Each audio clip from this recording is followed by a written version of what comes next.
Freedom of the press is not necessarily a Western phenomenon. It tends to exist more frequently in Western countries than it does in developing or non-Western countries because of the corruption issues, because of countries not being able to maintain their borders in the fashion that they'd like. There are a lot of refugees coming into Africa and various countries, internally displaced, a lot of conflicts that exist in the Middle East. So free press is hard to monitor and maintain within countries that are in conflict or developing countries that are in need of assistance with their internally displaced or other groups.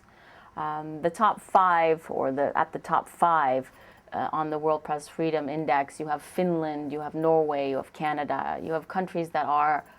deemed Western. At the bottom five, you have countries that are not necessarily deemed Western: North Korea, Vietnam,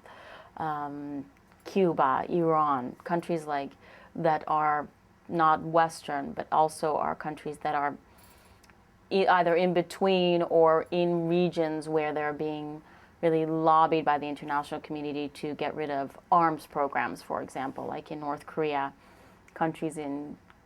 like Cuba and China that have communist regimes that really exercise an overall mighty hand over their civil society. So that's what we're seeing in terms of press freedom being linked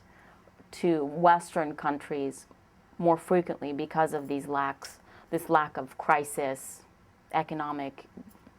destabilization, and also really just being in a bad place, in a bad area, like Iran, for example, and its nuclear program.